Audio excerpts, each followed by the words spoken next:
This clip is brought to you by SaveWithConrad.com.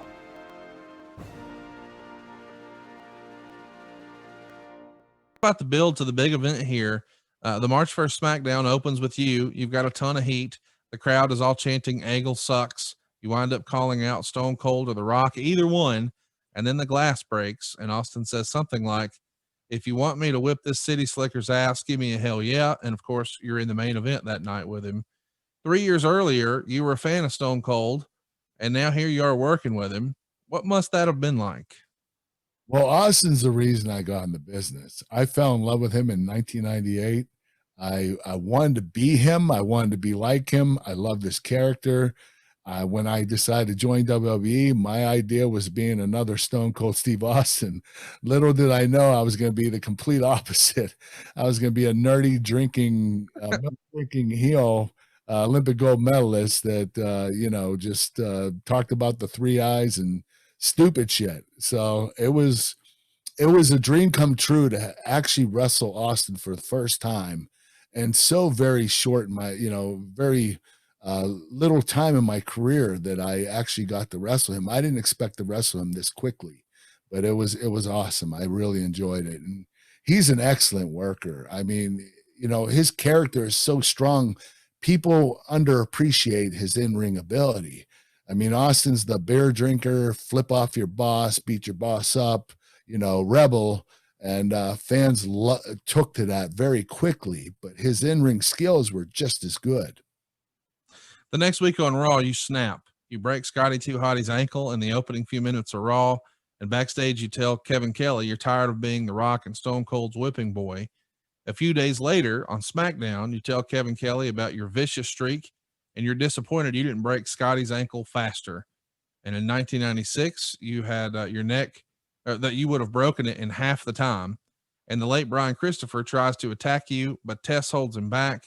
You wind up in a match with him instead, and you dominate. And the commentators keep talking about how you've snapped. And then you hit the moonsault and wind up winning. And of course, Grandmaster Sexay tries to attack you. You put him in an ankle submission too. We're starting to get a harder edge to the Kurt Angle character here, right? Yes, they wanted to make me more aggressive, more dominating. And especially in a match like that, when you work with a very successful tag team partner, but when they split up the tag team or use one of the tag team partners to wrestle a main eventer, it's an enhancement match. So the main eventers can be a lot more aggressive and dominate the match more. It's to help make the main eventer even bigger. And that's the type of match that we had that night. Let's keep the build going here. I also want to mention that there was a report in the Observer that says Test upped his stock greatly with his SmackDown match with Angle. Did you hear that people were giving him high fives and kudos afterwards? A great match, Andrew. Or are they coming to you and saying, hey man, great job out there with Test? Yeah, I had a lot of compliments about the match, and I understood why that it did wonders for Test's career, because I was main eventing at that particular time, and he was an upcoming talent, and we had a really great competitive match, and I think I did up his stock. The next episode of Raw, you have a rematch for the world title against The Rock, and in your interview, you say it's a crime that you haven't had a rematch for a title that you held for 5 months, which is longer than most marriages last here in Los Angeles. You also say you're going to snap The Rock's ankle. And it's pretty notable because you're starting to talk about the ankle lock a lot here in interviews. You got it over in a major way, breaking it on Scotty 2 Hotty. And now it feels like this is going to be a new era. We're moving out of the Olympic slam and into the ankle lock era here. Is that by design, or is it one of those things that it just evolved?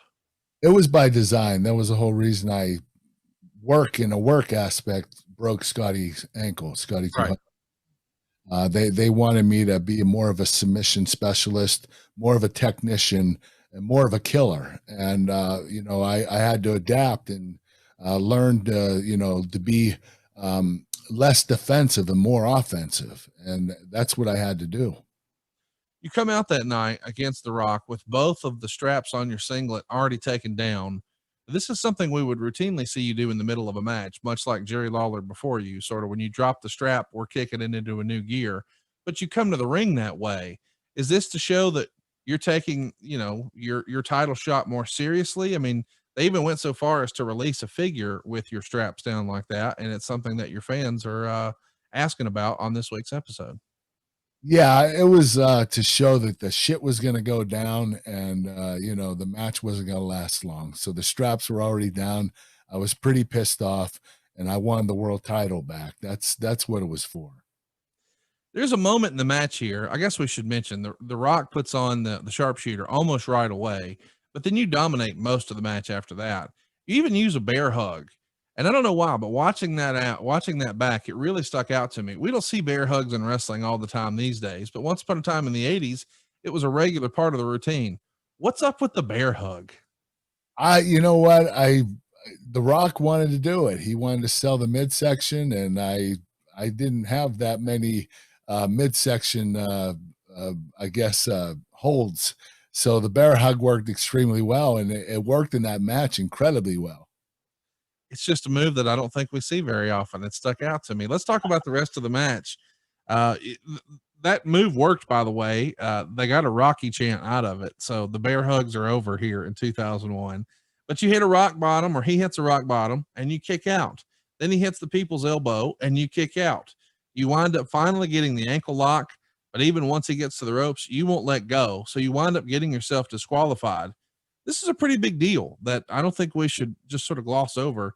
We're less than 3 weeks away from the biggest WrestleMania ever, and you've just totally dominated the world champion. Even if you're not in the main event of WrestleMania 17, they're making sure you're ready on the other side of that show, are they not? That's what it was for. It was to show that I was serious. I meant business. And, after WrestleMania, I was going to be gunning for the title again. And, the match was just, the whole thing was incredible. So I was very excited about being able to be more aggressive and dominating in the match. And, Dwayne was incredible. He was very giving. So it was easy to work with him, and to show that my character was being more serious at the time.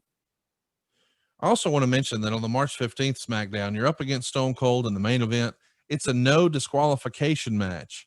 And if for some reason Austin is incapacitated, you get his spot at WrestleMania. So Austin's really taking it to you. Eventually you come back. You're about to break his ankle, and The Rock interferes.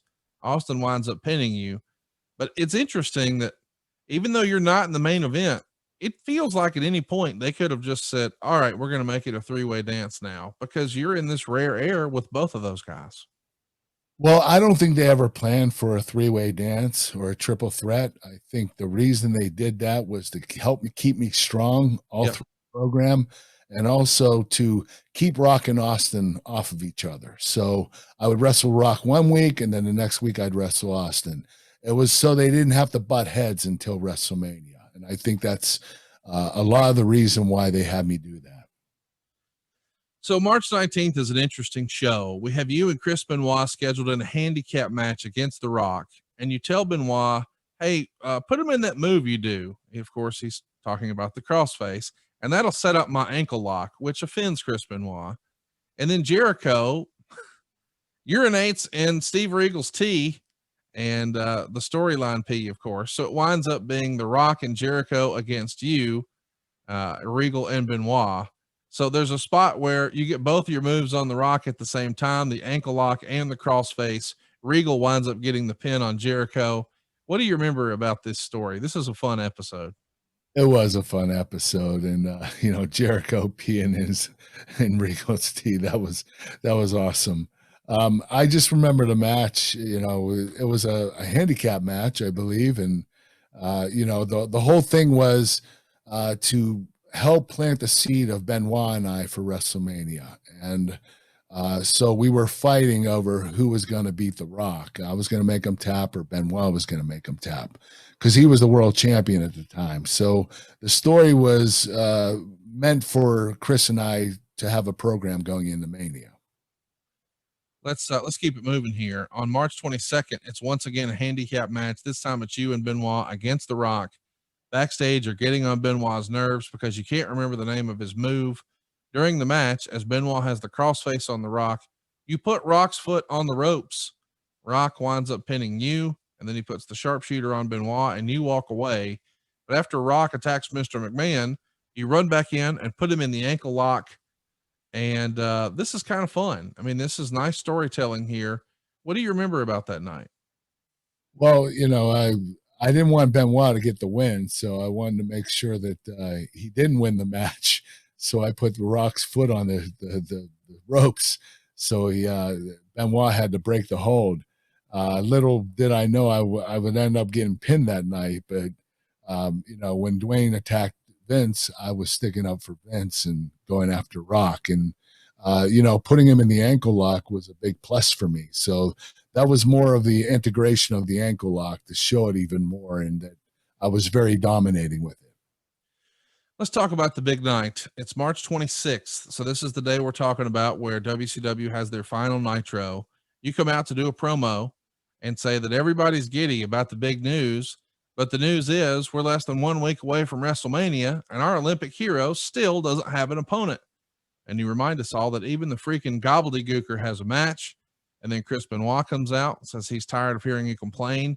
And if you want a match at WrestleMania, he'll give you one. You guys agree. You wind up in a brawl, and then you're in a crossface and you're tapping. This is a nice way to get you in a match. But historically at a WrestleMania, there's usually weeks or sometimes months of a build. What do you remember of this just 6 days before the biggest show? Did you know weeks ahead of time it was going to be Benoit? It was just a moment of a matter of waiting for that moment to be announced, or did you not know until that day? I don't think the company knew what they wanted to do with me or Benoit, and I think that's the reason they put us together. I was in the program with Rock and Austin, jumping back and forth, wrestling them every single week. And so there was no real time for me to have a program with Benoit. I'm not sure they even thought of it till a week or two before WrestleMania. So, Benoit and I got put together because we were both top performers in the company, and neither one of us had a match. And I think the company said, well, let's put the two best technicians in a match together. They're going to have an incredible match. We don't need much of a build-up, so let's just throw it on the card. So we were more of a mid-level feature, mid-card feature match for WrestleMania, which is fine with me. If I can wrestle Benoit at WrestleMania, I do it every year. So, he was an incredible performer. Let's talk about that for a moment, because I'm just fascinated that they've got, the former WCW world champion, Chris Benoit here. They've got you fresh off of programs with The Rock and Triple H and Austin, and former world champion yourself. You're one of their hottest properties. And we're 6 days out, and only now are we finding out what you're doing at WrestleMania. And I think that's worth discussing. Do you think Vince was pulled too thin here between the acquisition of WCW, launching the XFL, the biggest WrestleMania of all time? It's got to be easy to divert your focus and take your eye off the ball, right? Oh, without a doubt. I'm sure that had some effect on it. The thing is, most of the time we have matches booked months before WrestleMania. At least half the matches are booked 6 months before WrestleMania, and there's programs leading up to it. There was no program for Benoit and I. So, it's a little frustrating considering how big of names we were in the business, but I do understand it. I understood that Vince McMahon had a lot of shit going on with WCW and ECW and, the XFL. So, maybe his focus was drawn away a little bit, but I mean, he has great writers that write for him regardless. So I just don't think they knew what they wanted to do with me or Benoit at that particular time. Let's keep it going here. Let's talk about what happens next. We see Edge and Christian introduce you to Rhino, who says he will bleed for you. You're not sure what to think about his intelligence or his integrity, but say he's got some intensity. And then we see the simulcast with WCW happen, and we get a 6-man tag. It's Team ECK against the Hardys and Chris Benoit. It ends with Rhino goring Lita. You're knocked out of the ring and not really involved in the finish, but nothing happens related to your Benoit feud. It feels like this was sort of thrown together. I mean, it's cool to be on this simulcast and it'd be a big moment like this, and people still talk about the gore on Lita, but I don't know, man. It feels like when you've got two of the best wrestlers in the world, maybe it deserved a little more time. Were you thinking that at the time? Was Benoit saying that, or are you just so new to the business that it's like, okay, this is what they want. Let's go do it. Yeah, I was new to the business. I just kept my mouth shut, my eyes and ears open, and did what they told me to do. So, I didn't show any influence on, I was never political and tried to push myself to do something. I always expected the company to do it. And sometimes you have to step up and say, hey, what am I doing? What are you guys going to do with me? I didn't do that at the beginning, at least not until a few years into the business.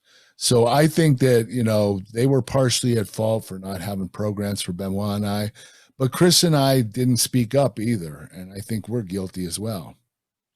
Let's talk about the last stop for WrestleMania. Besides Heat, it's the March 29th SmackDown. You're in a tag team with Eddie Guerrero against Test and Chris Benoit. It's not a long match. Benoit makes Eddie tap, and then you put Benoit on the ankle lock. Benoit taps, and then Michael Cole says, Sunday, we'll find out who the best technical wrestler in the world is. Hey, it's Conrad Thompson. Thanks for checking out the podcast here on YouTube. Be sure to hit the subscribe button and the notifications bell so you get a notice anytime we upload some new content. And go save yourself some money right now. If you're in a 30-year loan or you have credit card debt, it's not a matter of if I can save you money. It's a matter of how much. Find out right now for free at SaveWithConrad.com.